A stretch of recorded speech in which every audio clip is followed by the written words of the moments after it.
इस समय मैं मोहब्बी के अंदर अपने भाई अनुरुदल का इंतजार करता हूँ। अगर ना आने की बात मैं आदेश करूंगा सेनापति का, जिस राज्य में जिस जंगल में मेरा भाई अनुरुदल मिलेगा आदेश अनुसार उसको बुलाया जाएगा। जय हे मां जगत जननी।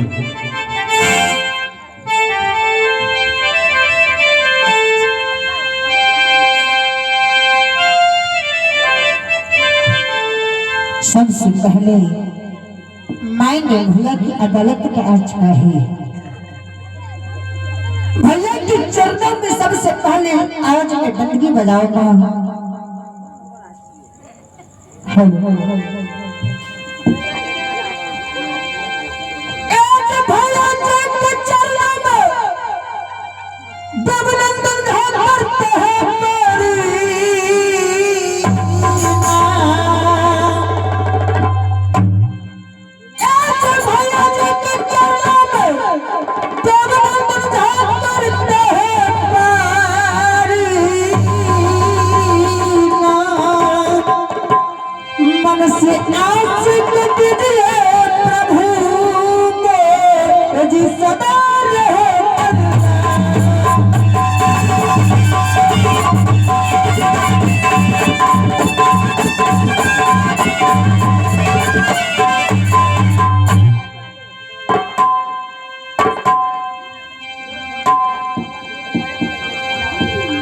मेरे भाई अनुज, प्रभु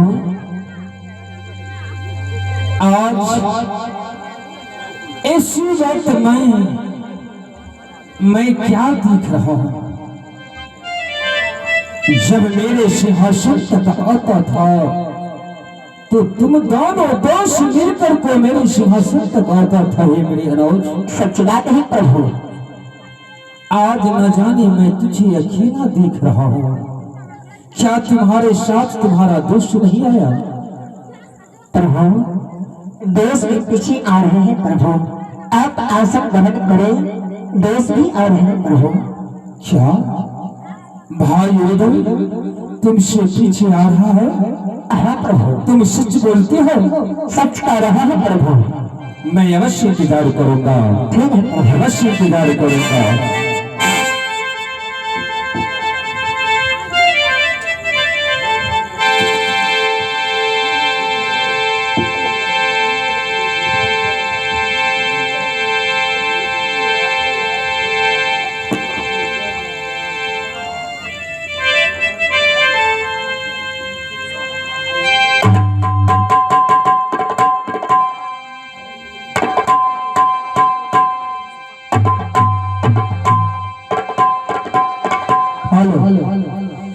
जो महाराजा